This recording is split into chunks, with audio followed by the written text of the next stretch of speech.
calendar create the process that causes for an Aretha or for Malcolm X or for Martin Luther King.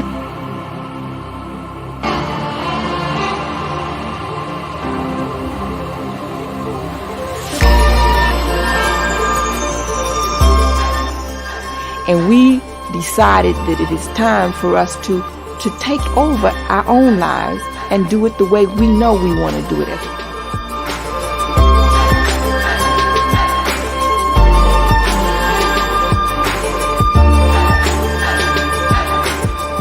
The National Black Theater was cited by President Reagan in 1986 as one of the 63 most important art institutions in the United States of America. And last year alone, the National Black Theater's touring, performance, and workshop programs entertained more than 30,000 persons.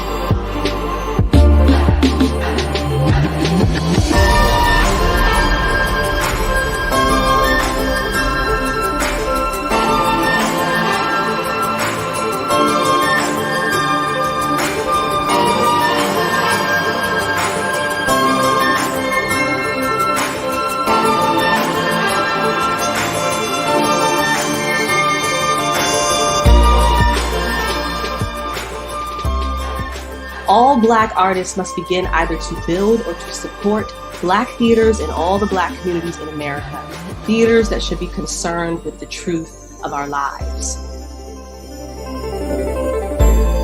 My mother had said to me, Barbara, you feel better when you're doing for other people. MBT looks a little different today than it did 50 years ago, but the mission is exactly the same. The values are exactly the same, just remixed for this new paradigm. None of this happened overnight. Neither of these things could have happened either without the driving force of a dream and a great dreamer.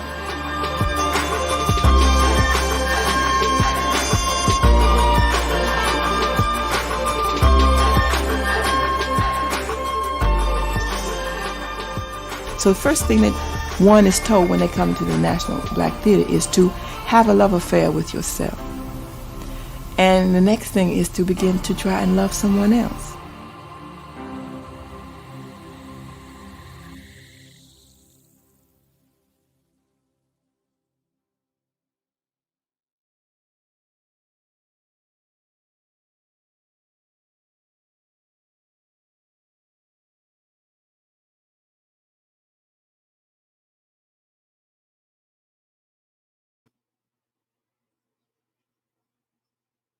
Hello, everyone. Hi, welcome. So happy to have you. My name is Jonathan McCory. I am the Executive Artistic Director for National Black Theater. And tonight is actually, this evening is actually a really, really beautiful opportunity for us to have a conversation. We're going to be having a conversation and discourse around healing, around sound, around RingShout, around the technology of RingShout as a mechanism for us to find our own liberation. This evening is in conjunction with a beautiful event that's happening on May 7th called the Gathering of Sonic RingShout, happening at the Apollo. And as you can see from the bottom, our partners at the Apollo and the American Composers Orchestra and the Carnegie Hall have all come together, ACO, have all come together to help to rally behind this concept and idea, help to rally behind these two artists to make something really unique happen on this planet. And so we're really happy to have Mendi and Keith and Nzinga. Oh my gosh, I misspelled her name. I totally apologize. To come together to have a conversation. This evening is in conjunction with Carnegie Hall's Afrofuturism Festival. And we're really excited to be working with Carnegie Hall's Afrofuturism Festival as we align with the concepts of what does it mean to project ourselves into the future? What does it mean to actually come together to pronounce and declarate what is our freedom and what is our liberation. So without further ado, I bring Mendi and Keith and Nzinga to the stage so that we can have a conversation. I apologize, but it's so great to have all you all here. Thank you, Jonathan. Thank you. And Nzinga is kind of cute though, so I'm okay. That's good. All right. So as we begin, I just would love for us to have a conversation around what is Afrofuturism. What does Afrofuturism mean to you? The concept of it, knowing that we're part of this Carnegie Hall festival around Afrofuturism. Do you mind just teasing into what does it mean to you and how does it land into your system? And how do you approach it in your own work, knowing that the three of you are dynamic humans doing this on an everyday practice? Let's see. Well, I mean, it's interesting because I think the term has meant different things over the couple of decades that we heard it. And I would say what I like about the term recently, the way it's being used recently, is how global the term is and how encompassing it is. Now, I would say, maybe 25 years ago, I would say when the term was emerging, a lot of projects were being described as Afrofuturist. I think I was less comfortable with it then because honestly, it focused a lot on African-American artists. It wasn't quite including a lot of work across the diaspora. But what I like about, how the term is involved and the kind of projects that are being included in that lens today is how diasporic it is. So to me, it's a much richer kind of landscape describes Afrofuturist today. I will add to that part of what, gave me pause about it before that is changing now is also, in addition to becoming more global, is also going to reclaim some works that existed from before the time the term it was around. So it's reclaiming people like Sun Ra, who was doing what people are now considered Afrofuturism, but it wasn't called that then.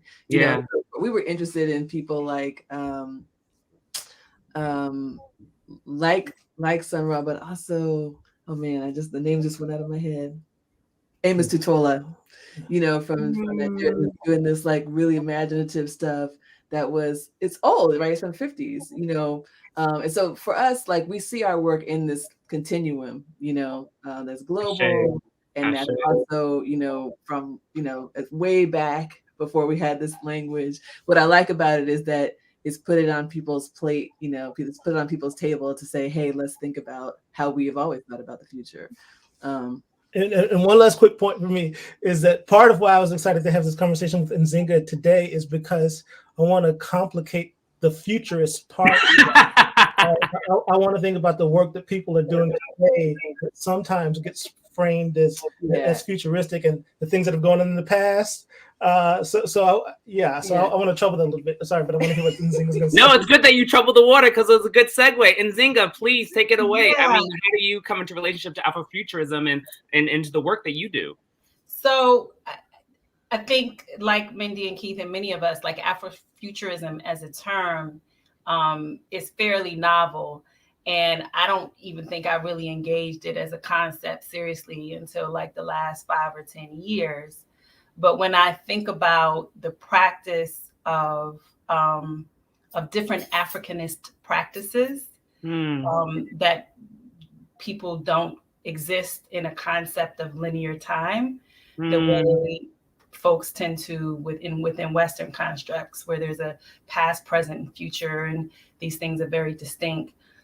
That we live in a time, we live amongst our ancestors, we communicate with those who have come before us in the present, that when young people are born, we speak into their lives the names of their ancestors and the people who come before them. So the notion of past and future being distinct is in many ways is not an Africanist way of existing.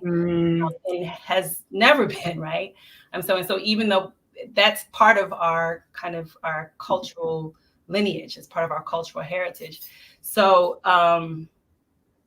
it's nice to, language is really important, right? And it is. We exist today where there are where we talk about technology in the future within a context that tends to be dominated by people who, at least the mainstream conversations, the mainstream commercial conversations are not dominated by people who are operating from our tradition. So it's very useful to have that language of Afrofuturism, but it is in fact describing a practice that is, millennial, thousands of years old. I mean, it's like when you frame it like that, it makes me even think about how the Egyptians and like when we start thinking about like the building of pyramids, how that is an Afrofuturistic concept, and the fact that it was visionary in how architecture could actually show up, and how it isn't this nuanced term that just arrived. It's actually a legacy term that we're all inherited a part of, if we find ourselves a part of the culture. It just so that folks can get to know just a little bit, because I know it's only going to be a tip of the iceberg of the work that you all do. Do you mind just helping us and to describe, instead of me reading your bio or X, Y, and Z, just talk about the work that you do on this planet? Because I think that will also help to illuminate why you were chosen for this moment to have this conversation. Sure. Well, I'll kick it off. So I'm an engineer.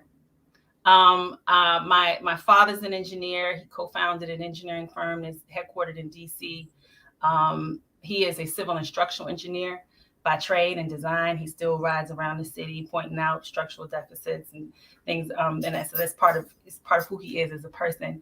But in the mid 80s, our company, Jackson and Tull, which started out as a civil and structural engineering firm, branched out into aerospace work. We started with a small machine shop that does fabrication for like high fidelity simulations, and then also evolved into actually building flight parts that go on existing satellites. And when I graduated from school, I went to Spelman College and Georgia Tech in Atlanta, and I came back and I started working for the firm.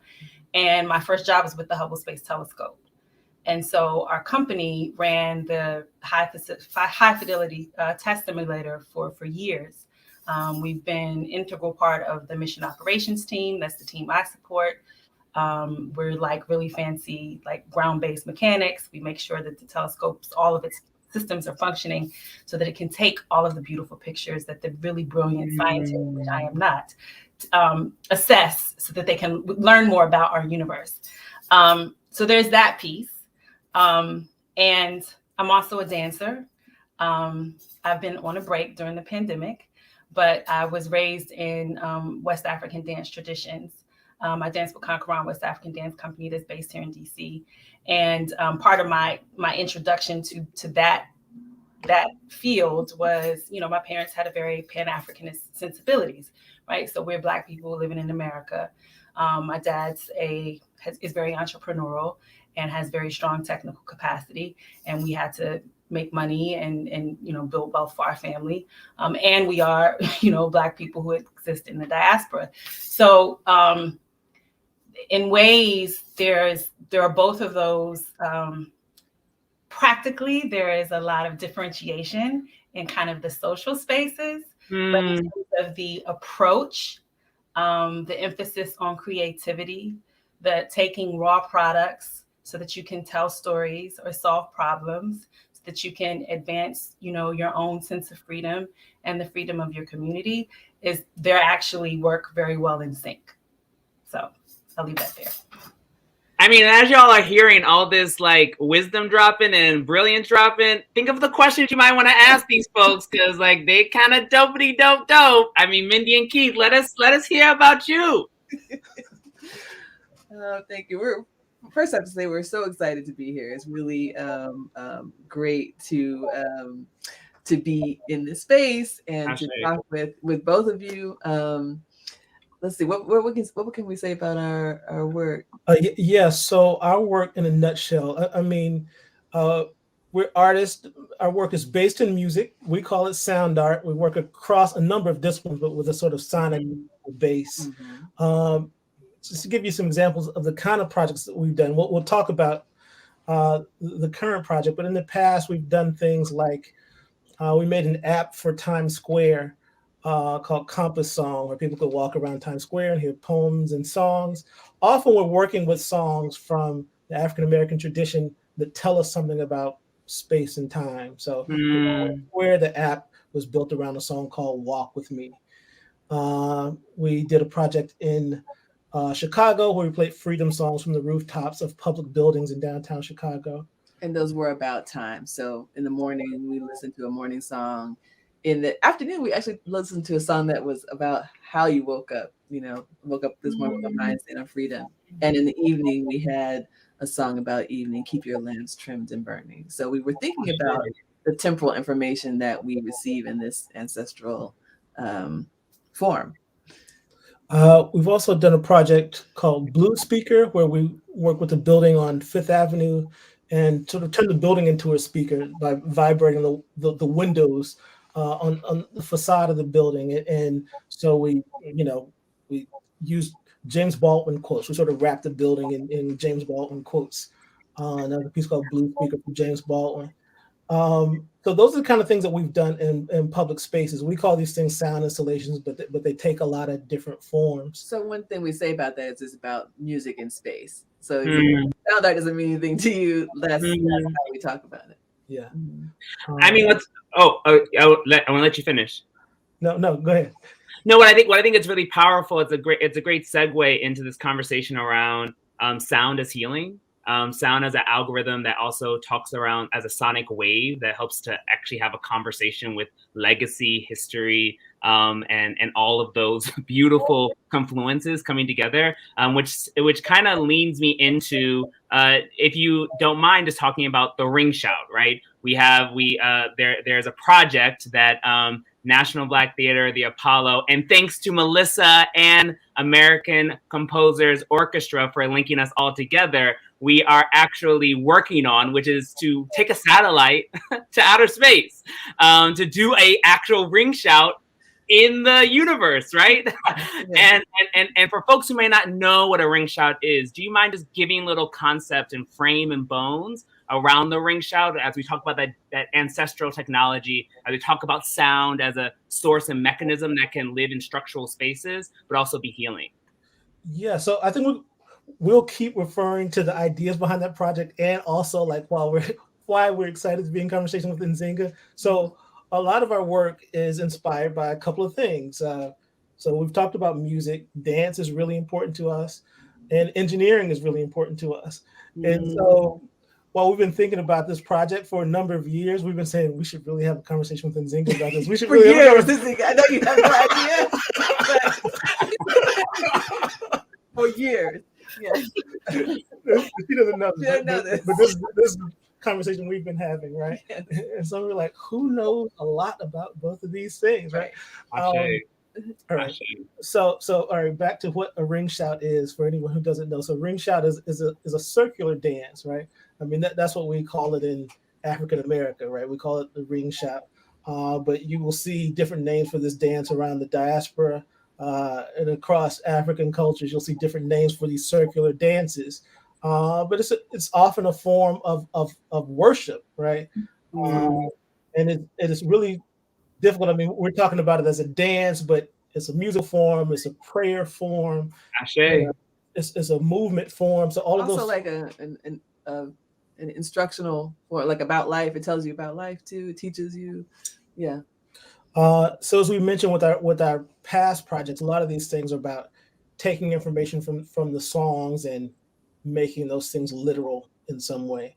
And so the RingShout, the circular dance, is referring to cycles of life, but also the cosmos, right? Many of us have seen these sort of cosmograms. They're different African cosmograms that show you about the movement of the earth and show you about these cycles of life.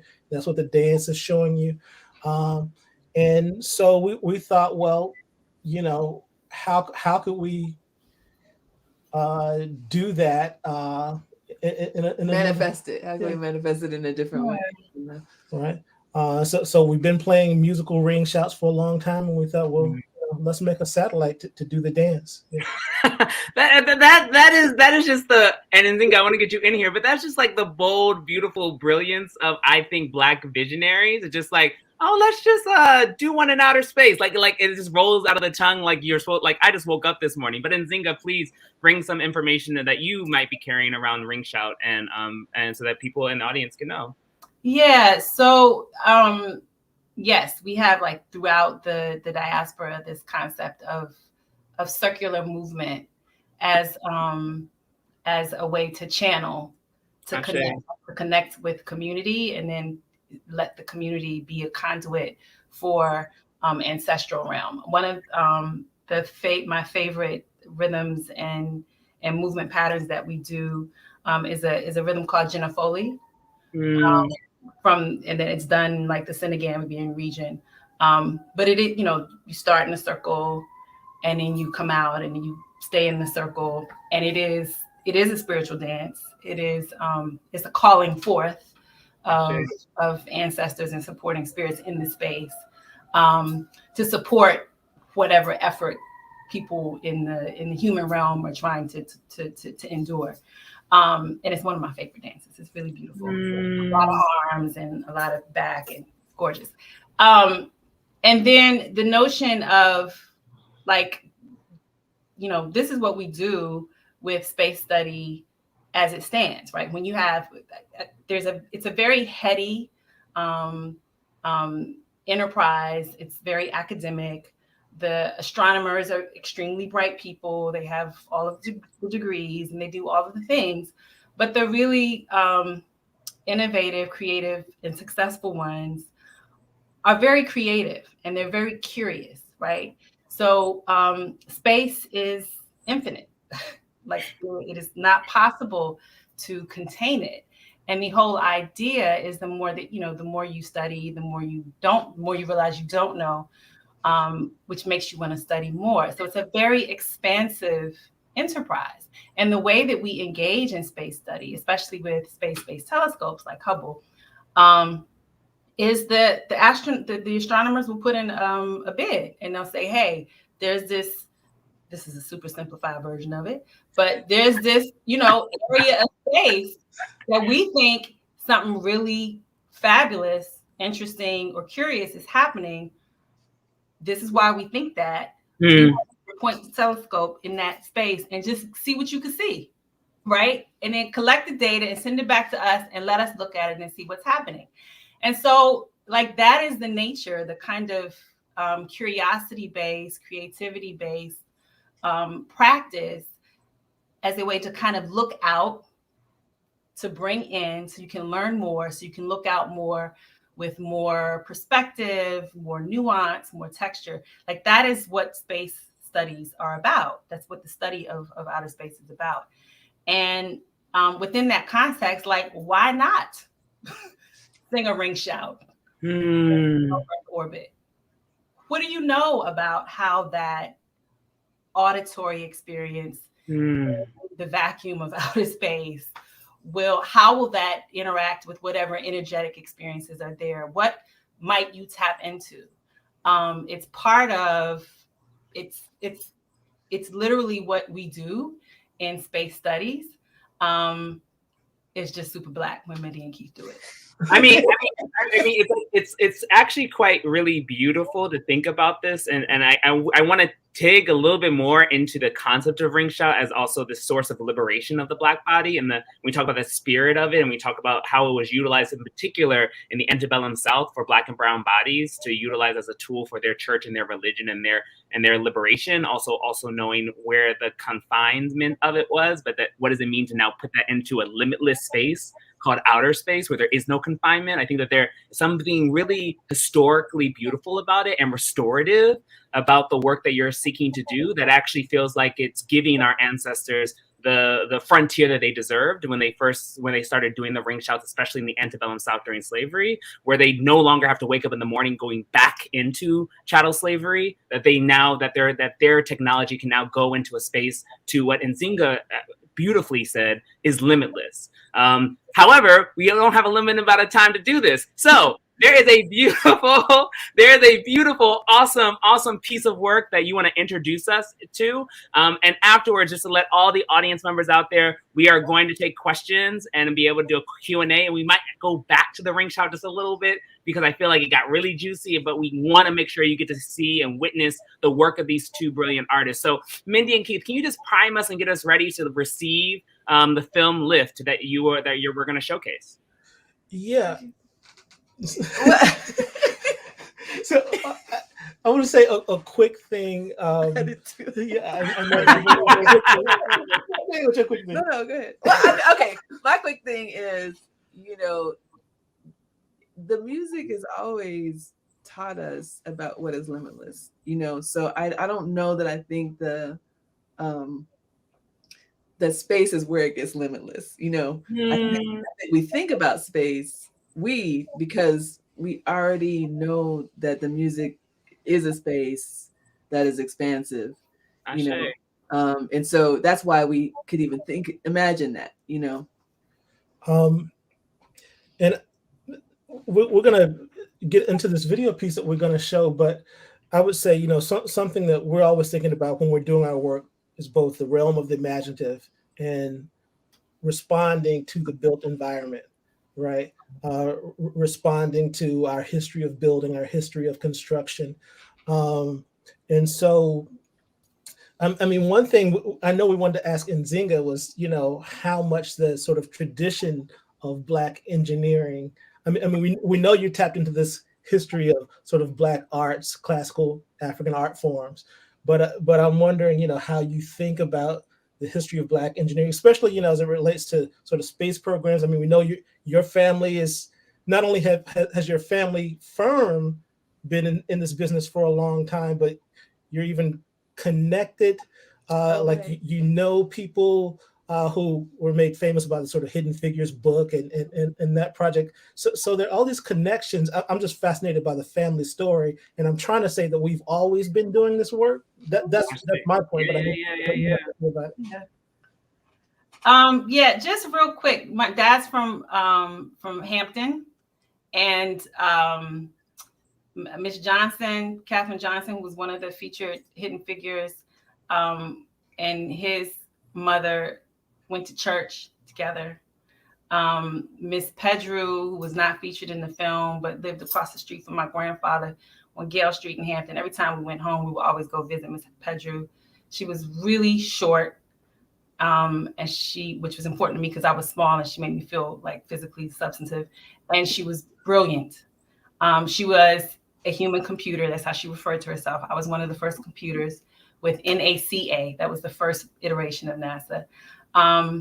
And she was just part of this legion of women who were exceptionally intelligent, like far smarter than I am, and completely unimpressed with themselves, right? They did this really remarkable work under circumstances that were oftentimes very diminishing. And they loved their families, and they went to church, and they were, you know, so they were just these really remarkable women, intellectually and professionally, and were super accessible, right? And super unimpressed with themselves. And so this notion of space work, of finding ways to tap into your own limitlessness, even when you exist in a world that continues to try and dominate you and disconnect you from that, is in fact part of our cultural legacy. Yeah. Thank you. I'm so we're gonna talk more. I know that we have to. We will for sure. Yeah. So this video piece that we're going to show, Lift, sort of in our minds, it kind of ties into that legacy, and that's why we wanted to touch on that important history in your family and in your community connections. So Lift is inspired by the song Lift Every Voice and Sing, but we're really thinking about this African-American tradition of looking to the skies in every way, and looking from the skies. And so there are references in the and listening from the skies. There are references to you know, pilot Bessie Coleman and Shelby Jacobs, who was an engineer. And the people who could fly. And the people who could fly. All of it, yes. So there are those references in the piece, but I guess we should play the piece, and you know, we can talk more afterwards if people have any questions. Yeah. So everyone out there who's listening, just be if you have questions, please start to prime them. Also witness this beautiful work, and we'll be back. Thank you. And if you have headphones, it might be great to listen in headphones if you have. Thank you. And let's see. Should I play it from my end? Yeah. It's all on you. Okay, great. Thank you.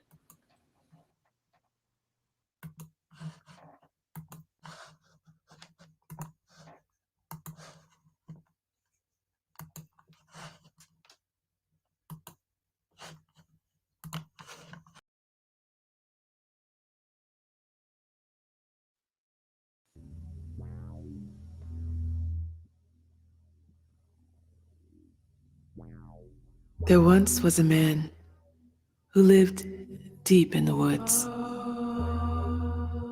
Sometimes he would notice a flock of birds flying overhead.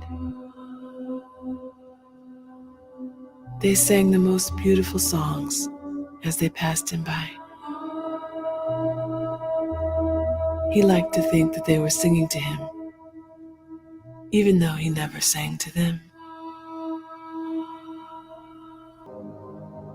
Two events, the bending mind.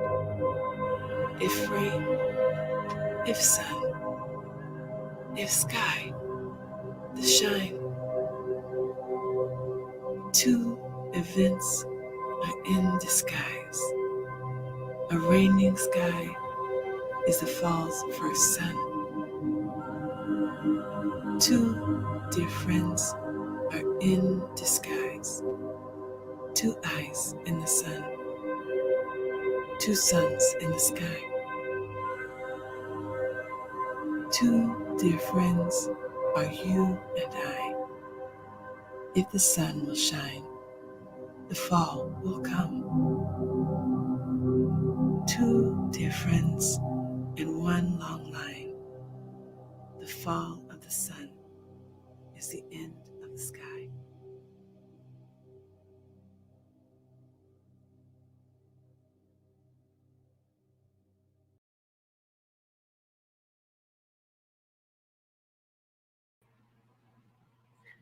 So whatever a virtual clap looks like, I need everyone who's listening right now to give up that virtual clap, breathe in all that good juju that you just received, exhale all that is good and light in the world, breathe in all the good that you just received, exhale whatever you don't need to receive the next half of this conversation. I mean, the blessing of that meditation, Mendi and Keith, truly the blessing of that meditation. It's such a needed, especially in this time when we feel confounded by the box. Like it's so beautiful to be able to be reminded of the sky as a space of possibility, but our legacy inside of our blood as a space of possibility. There's some beautiful, beautiful reminders that you help us to ground and center ourselves in. I just want to say, thank you. We needed that for this Friday. We needed to be able to like meditate on that sound, that language, that conjure for this moment. And I think that so I hope when you get to look at the chat and see the amount of love that is being poured, the amount of the congratulations that are happening, because it's needed for this. It's needed right now. The work that you just did was needed for right now, here and right now, for us to be able to probably go into the rest of our day, even not the rest of our weekend, even not the rest of our year, the North Star. So really want to say thank you. Thank you. So is there anything more you want to talk about as regarding the film, just to give some context, give some to give a little bit around that, and then I think we want to dive just to talk about an agenda as the moderator of a little bit of agenda. Want to get back to the conversation that Nzinga and y'all were having around RingShouts and around the legacy of this work of like going to space is not just a new occurrence. It's something that's been indigenously practiced inside of us. Then I want to kind of get into the satellite project that you have happening, so that we as the community can hear some of the amazing ways in which you are thinking about taking that sound around the globe, similar to what happened in the film, watching those lines go around the globe, knowing that that's a ring shout that you're planning to articulate. And then taking some questions from the audience, if there's some questions that do arise. But without further ado, if you could just talk a little bit more about the film, would really appreciate it. Yeah, we should say that you know we made that piece with a couple of organizations, Art Space New Haven and the Yale Center for Collaborative Art and Media. So yeah, I think we kind of mentioned the sources of inspiration, and and so this was kind of our a lot of people cover Lift Every Voice and Sing, and we were trying to find our own way to cover it. And so, I mean, part of it though is also this idea, that when we think about a song that means something to us from the tradition, we just spend a lot of time with it, and in spending time with that song, we noticed how much of it was about drawing strength from, this notion of God, but God as a listener, and the idea of being heard from the sky was just an interesting thing for us to actually try to get inside of, and to meditate on, and then to connect with this Black aerial photography. And so so that's kind of how we set out to think about our meditation. While there's a spiritual aspect in it, we were also fascinated by, and we're talking about the original song here, the idea of Black people constructing our own secular political hymns, right? Yeah. So Lift Every Voice and Sing was made to be a political song, right? It wasn't, some songs in an earlier period were largely religious, or they had to masquerade as religious songs in order to hide the sort of political push in the song. And this thing was overtly political. Lift Every Voice and Sing. And so, we wanted to think about that, thinking about the skies as a political act, I think it's also quite beautiful to think of, and Mendi is so beautifully put, God as a listener. Right. What does it mean to articulate that space of God as a listener? In this poem, for this piece, it was also what? Not what is God, but what is listening then to us? Yes. Listening is a sacred act in that, and not thinking of God as, and also not thinking of God as something outside of self, right? Thinking of God as what is the God within? What is that? I mean, Dr. Barbara Antier, the founder of National Black Theater, would talk about love the God within yourself, with the power that's within you. What does it mean to evoke or awaken that? And what's so beautiful about, as I listen to the spectrum of that work, is just you're tapping and tuning into a molecular structure of my own God force.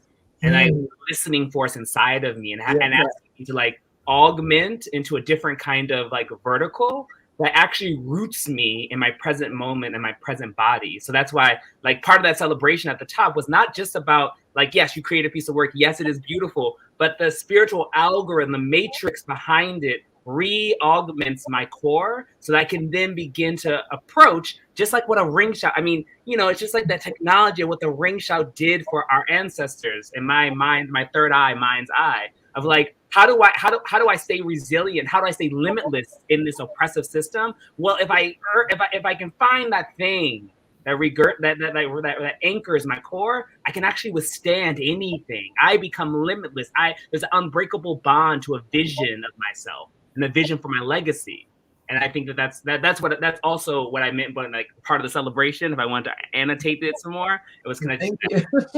So the concept of the circle, the movement and the sound in circle, the limitless, that to be limitless, in order to become limitless, you have to be connected in continuity, and you have to complicate or divest from the notion of these distinct beginning, middle, and end, which is where so much of the spiritual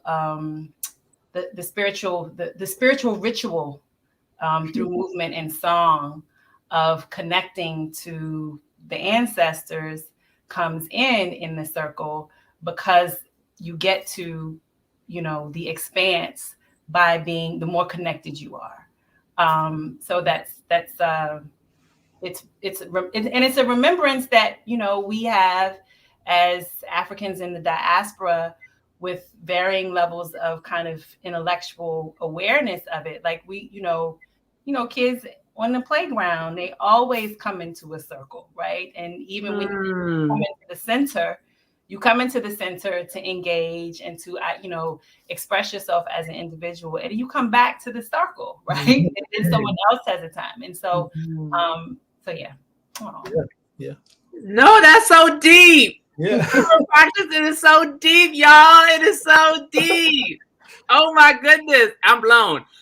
Mendi and Keith, did y'all have more? I know you had some more questions for Nzinga before we actually move on to talking about the satellite project, and also just bringing up we have to talk, for me, you have to talk about Octavia Butler. That's just my own plug. Like, I just want to talk about it because it's part of your satellite project, but just want to keep that conversation going as well.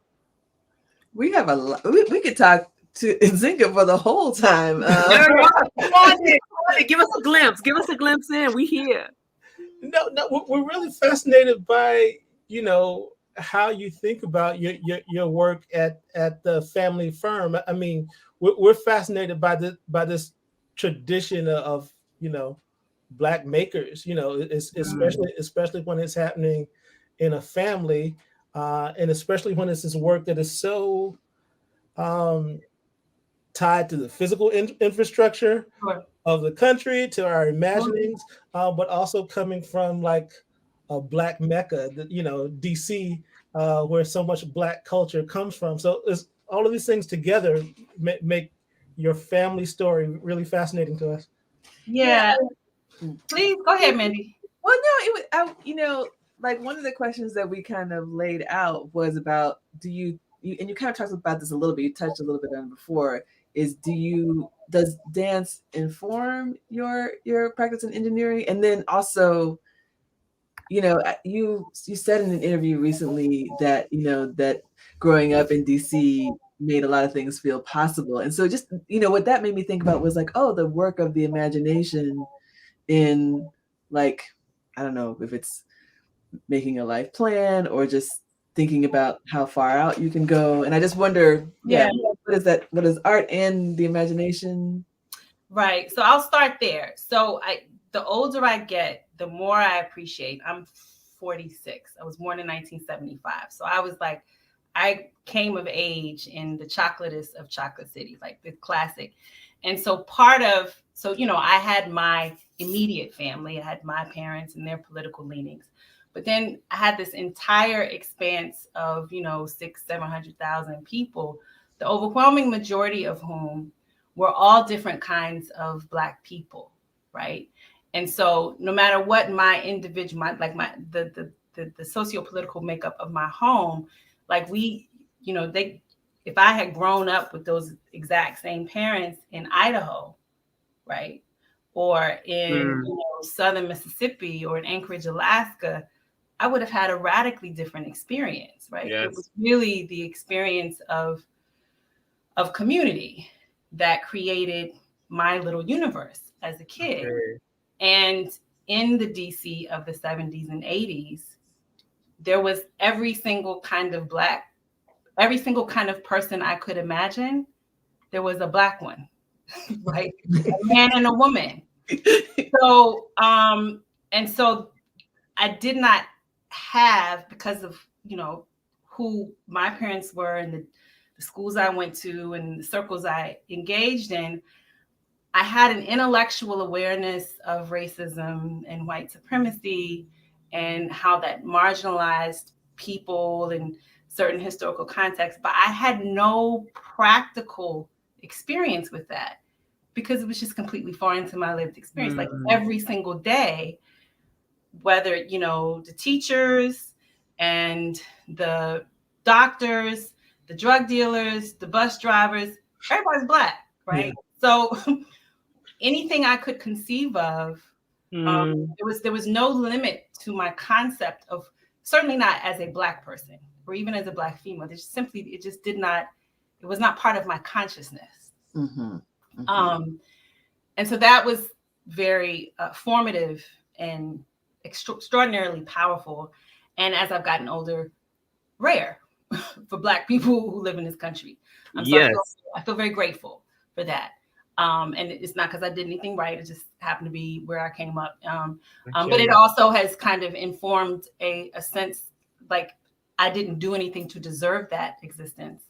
But it fed and empowered and it in a way that I think we all deserve to have. So that kind of informs my motivations for the things that I invest my time and energy in my projects. So that's kind of where that started. And, you know, for me, DC is the center of the universe.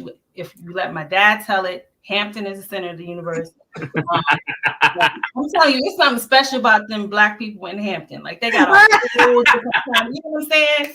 And it's beautiful. Like really, I'm not just saying it. It's gorgeous. So so then to pivot to the work with, so the arts and the engineering and the kind of the how they coexist or they merge, that was just an extension of my experience in the community growing up. I never thought about, you know, as a kid, you think about all the different, when you doctor, lawyer, but I wanted to be a botanist for a while because I thought plants were cool.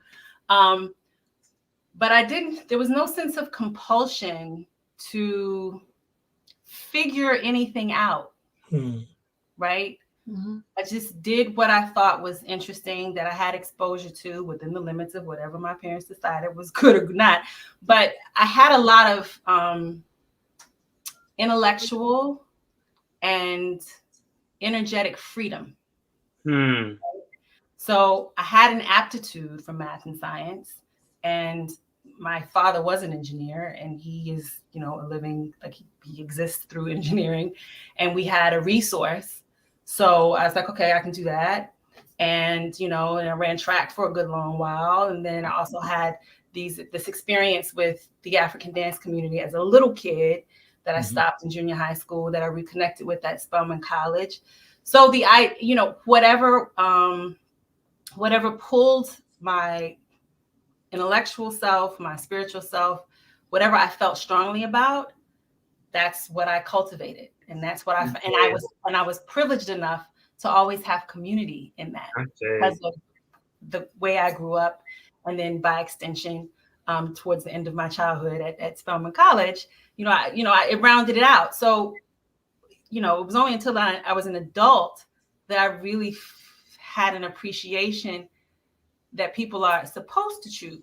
I'm like, you know, why would you not do anything that you want to do? Yeah. And I think that part of the privilege of these experiences is that you know, the more you have that exposure, the more comfortable you are, the more connected you are to actual people, you know, like Miss Pedro and Miss Johnson, that you know that they're brilliant. And you know that they make great pound cake, or they always have candy on the table. You know what I'm saying? So there's a level of accessibility that they have, right? So it's not just you. Like, I'm unique, but I'm not special, right? You know what I'm saying? So we all have these ways. So yeah. You know, so I just want to uplift that we both from DC when it was Chocolate City. So that's where the kinship came from. We saw each other, we're like, hey sis, like, oh, we found. Just to kind of, we have a question from within the chat that I just want to uplift. It comes from Sade. Thanks for writing the question, Sade. I think it helps to guide us into this idea of the satellite, an idea of the Octavia Butler moment. It is. As you are participating in the Afrofuturistic Festival with Carnegie Hall, Mendi and Keith, can you talk about what role Octavia Butler plays inside of your project? And then if you could just give a little bit about who Octavia Butler is, for the folks who may not know, they should just Google her, and we shouldn't have to spend time doing it, actually. So don't. They should just Google Octavia Butler. You talk about how she plays a role inside of your work. Okay, thank you. So Octavia Butler, quickly, sci-fi writer of wonderful proportions, and her stories have always meant a lot to us. We had the opportunity, I don't know how many years ago, 4 or 5 years ago, to go to her archives, which are in Huntington Library, and there we found an unpublished story that she'd written over several years from childhood until her young adulthood. So she's kind of writing it here and there. It's changing a little bit. It's called Into Infinity. And in it, there's a character that is from space and is going to travel to Earth. And her name means star. And so when we got to that, we were really fascinated with where that went in the story, but we also we know that her middle name Estelle means star, and it just made us think of all the Black girls we know who have a stellar name. And so one of the things, including my grandmother, including Keith's grandmother, and so we want to uplift that that imagination in the culture that would see that as a name, and see that as a thing to give to our daughters.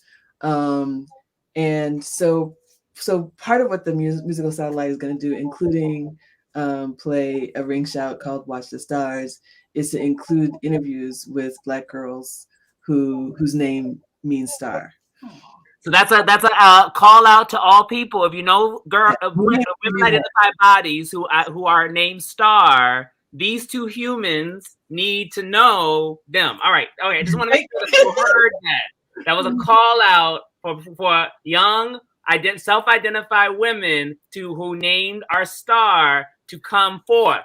We're part of the stars. Okay, but keep on going. Something else that means star. So it could be Estelle, it could be Etoile, it could be, you know. Yeah. So this unpublished Octavia Butler piece was kind of the start of our thinking about sort of making this satellite and making something that goes into the stars. Mm-hmm. Yes. So that's where it started, and then it became this. There's an installation that grew out of that Octavia Butler story that we did with an organization called Clock Shop, and a lot of fantastic artists and poets were a part of that exhibition. And then we started sort of sketching out the possibility of this RingShout satellite thing, but it all started with that unpublished Octavia Butler story.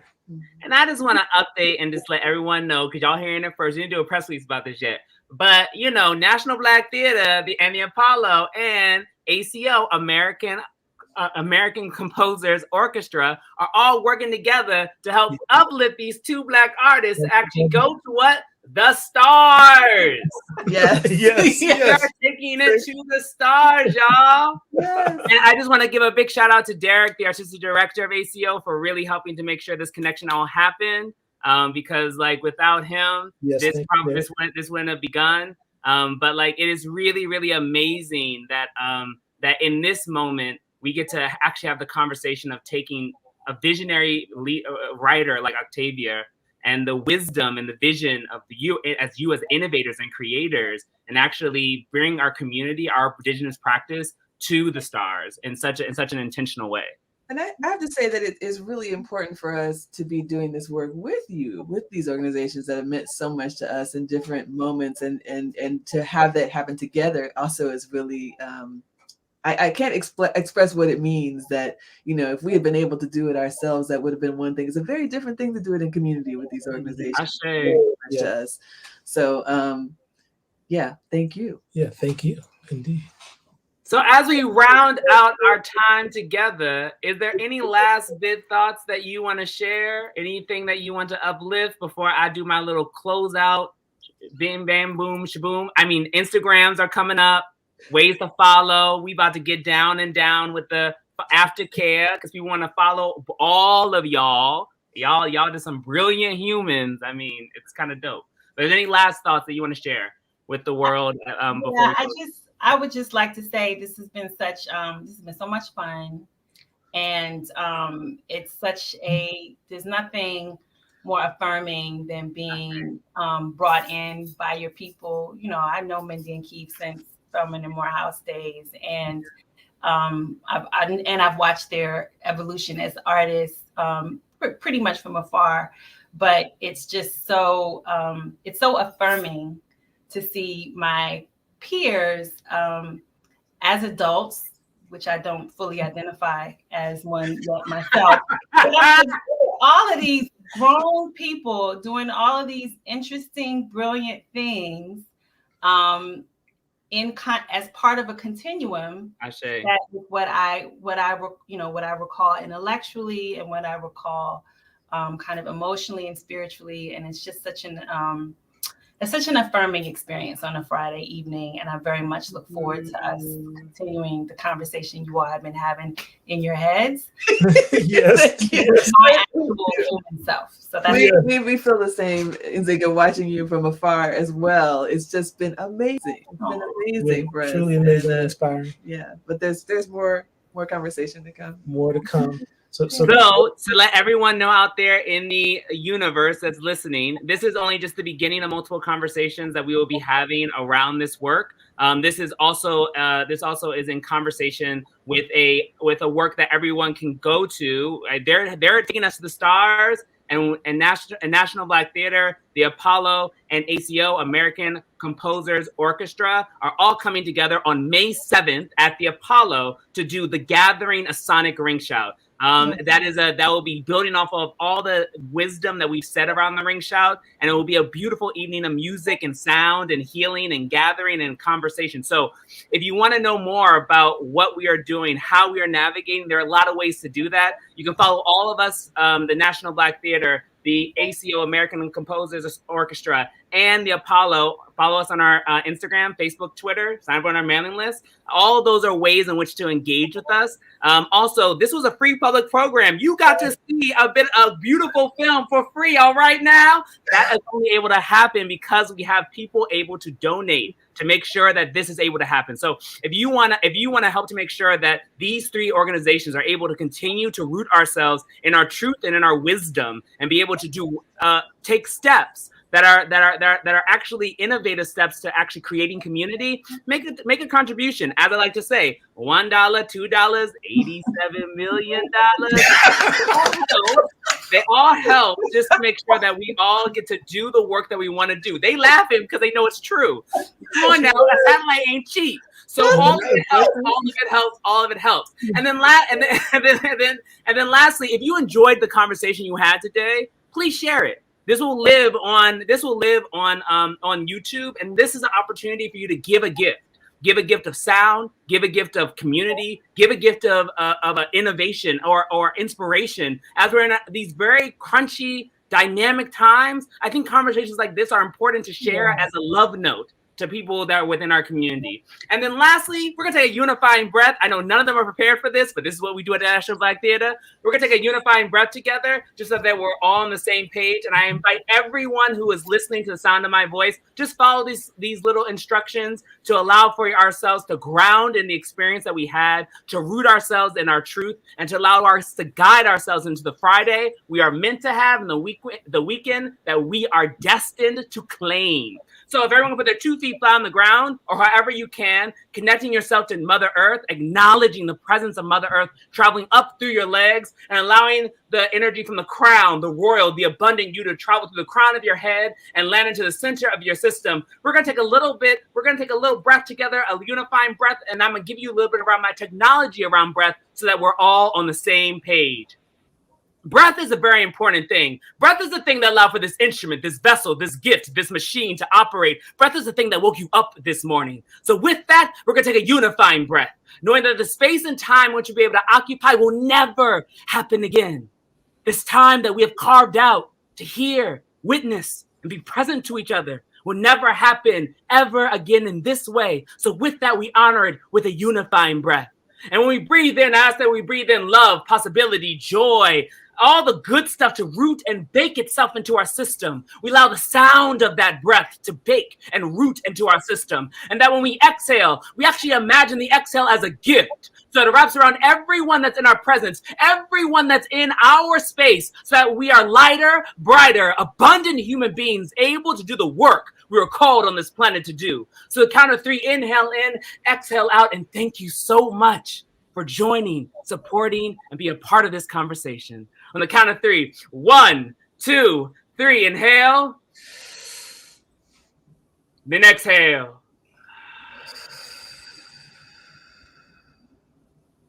Ashe. Thank you. We get to laugh until they get the cane off. Thank you so much, Jonathan. Thank you. This Yes, has been thank wonderful. you. This is wonderful. Thank y'all. Thank you so much.